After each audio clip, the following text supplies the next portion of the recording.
Okay, ratio is just a comparison of two things. If I could spell, there we go, comparison.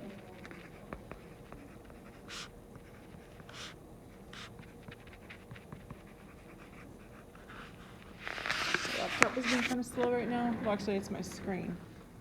There we go, my projector.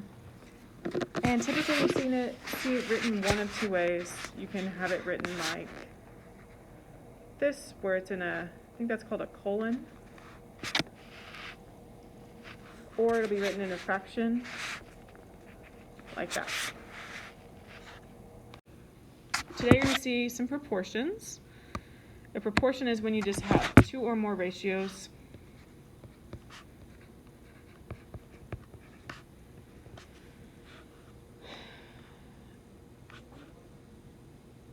equal to each other.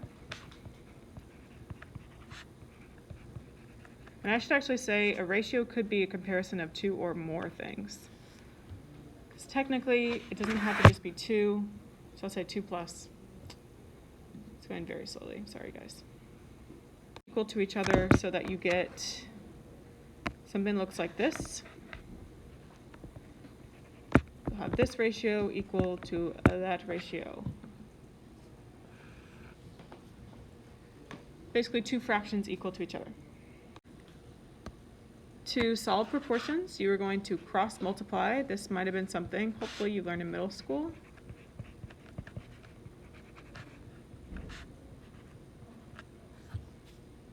There it goes. And then equivalent proportions are when you have the same proportion written in a different way.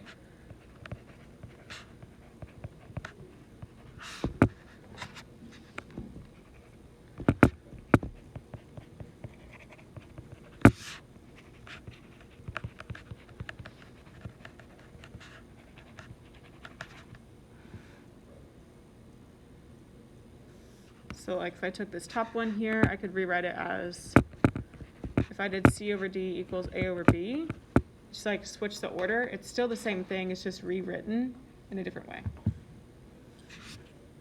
So these two here are equivalent. They're similar because they're the same shape, but different sizes. We'll talk more about why that works next week, but that means that their sides are proportional. So you can write a proportion, and this kind of right here, this tells us how to do it. So we'll follow that. MN over RS, so that would be 8 over 10, because 8 and 10 are corresponding sides. They should be proportional to each other. 10 is just a little bit bigger. Is equal to NP over ST, so that's 4 over X. So you're going little triangle to big triangle, little triangle to big triangle. We'll talk, that's not like the goal today. So now we're gonna solve this proportion. You could do it in your head and just know like, okay, 8/10 simplifies to 4/5, and so X would have to be 5. But today, a lot of the ones you'll see will be more complicated than that. So we'll talk about how to solve it. You're going to cross multiply. I do 8 times x, which gets me 8x. If I could write. And then 10 times 4, if you're literally multiplying diagonally, it would give me 40. Because you're undoing division twice, it's fastest to just cross multiply. Okay, how do I get rid of the 8, or how do I undo it? Yeah, we divide by 8. We're just solving an equation, so if I divide by 8 on both sides, then x is 5.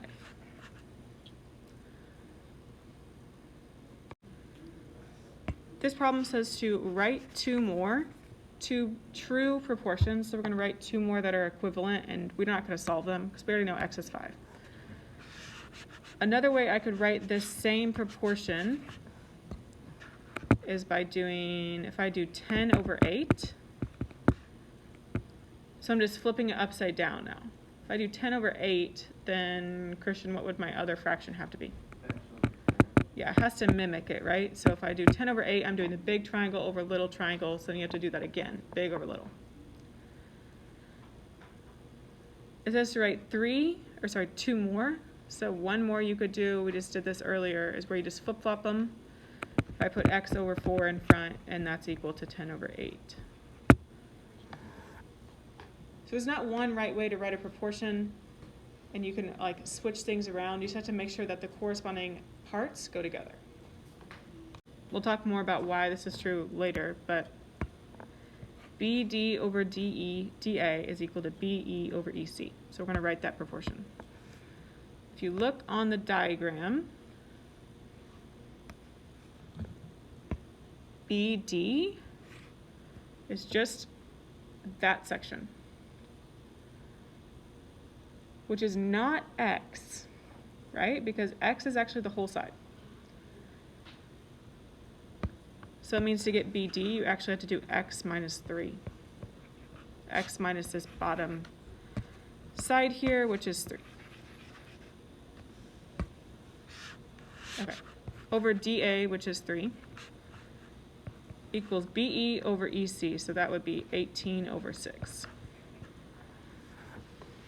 We'll do a lot of setting up proportions later, but for today, I'm going to give them to you. Okay. And we're going to go ahead and solve. We cross multiply, and this is an important one. You're multiplying 6 times x minus 3. So when you go to do that, you need to make sure that x minus 3 goes in parentheses, because it's 2 terms, and you need to distribute to it.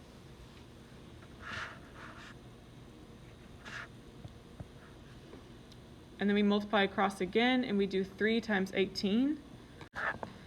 So if you need to use your calculator for 18 times 3, do it. Jordan, what do you got? Cool. All right, this is an equation we should know how to solve. We're going to distribute,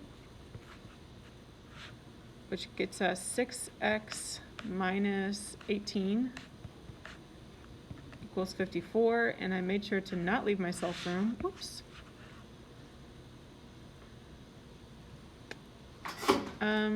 Should know, how do I undo that minus 18? Yeah. I'm gonna add 18. Sorry, it's there. Which means our new equation is whatever 54, 6x equals 54 plus 18. What is that? 32. Okay. We're almost done. Divide by 6.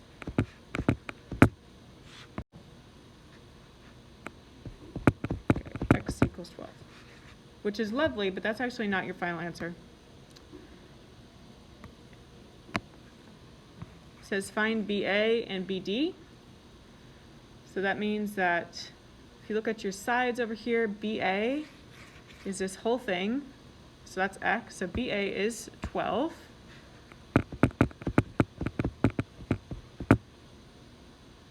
BD, however, is the whole side minus 3. So BD is 9. This is your final answer here. This problem was funny. So the blueprint shows a scale drawing of a cell phone, which must be a very outdated cell phone, right? Because cell phones don't look like this. It's more like a walkie-talkie. The length of the antenna on the blueprint is 5 centimeters. Obviously, that's a little bit bigger than normal cell phones. Well, the blueprint has been blown up. A cell phone's pretty small, so if you have a blueprint, it's on paper, it's going to be bigger. The actual length of the antenna is 2 centimeters, so smaller. What's a scale factor? We will do a lot more with scale factor next week, but for today, what I need you to know is that,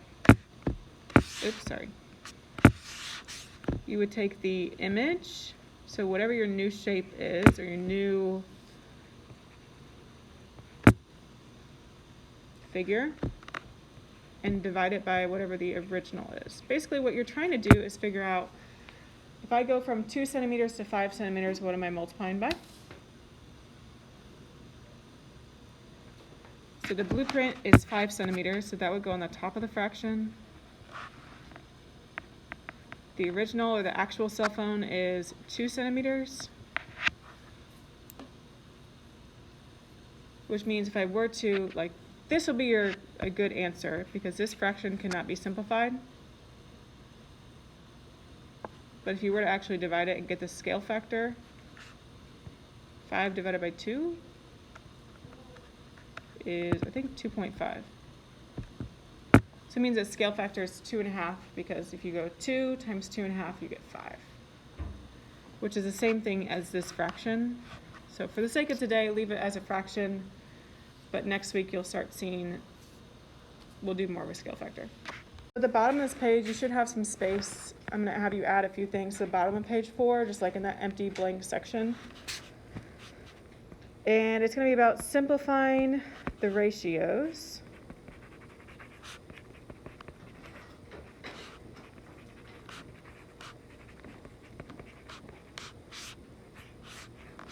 So I have a couple examples I need you to add because this will pop up on your assignments and on your quizzes and on your tests.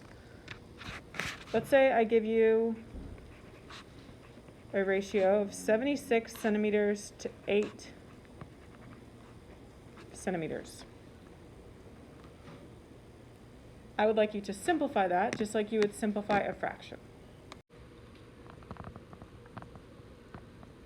Okay, what do we think? 4. Yeah, if I divide by 4, both of them, then my ratio simplifies to 19 to 2. And this would be what you would want, because we don't want to, we want to make ratios as small as possible. Okay, one more. This one is fun. Let's see, 4 feet to 24 inches. I want you to simplify that. Yeah, the units are different, and so you can't just simplify this right now. You need to actually make them the same units first. So you could either convert them both to inches or both to feet. It doesn't really matter to me. If you're on Math Excel or something, it'll tell you probably what to put the ratio in. But you can choose, what do you prefer? Do you want to do it in feet or in inches? Feet it is. That's what I heard. 24 inches. You guys know how many inches are in a foot? 12. Oh, that's good. There's 12 inches in a foot. So if I have 24 inches, how many feet is that? Oh, we're so smart. Okay. So you have 4 to 2? That's an easy one. That simplifies down to what? 2 feet to 1 feet. Yeah, 2 to 1 because you divide by 2. And that is it.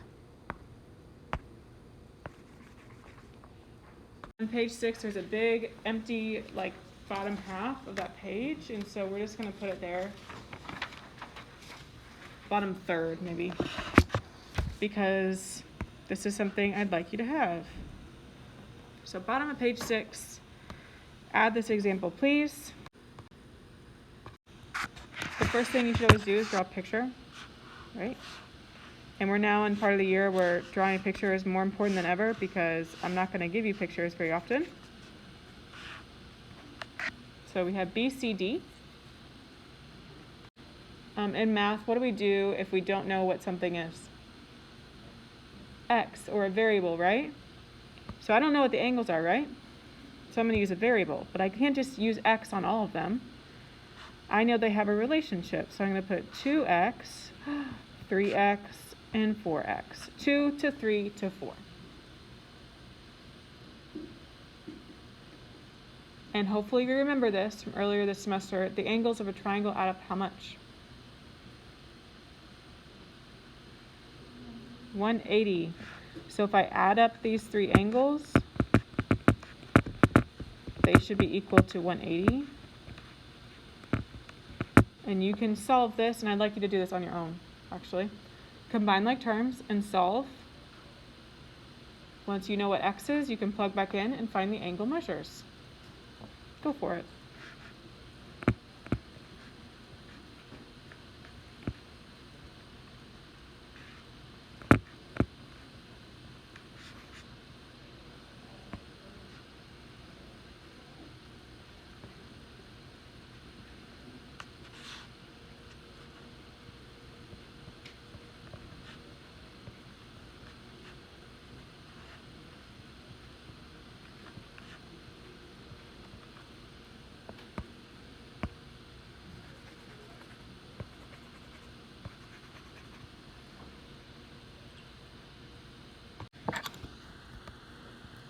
those are the 3 angle measures you should get. If I were to put them in a ratio like this, you don't have to write this down necessarily, 40 to 60 to 80, they simplify down to 2 to 3 to 4. So that's why the extended ratio is 2 to 3 to 4.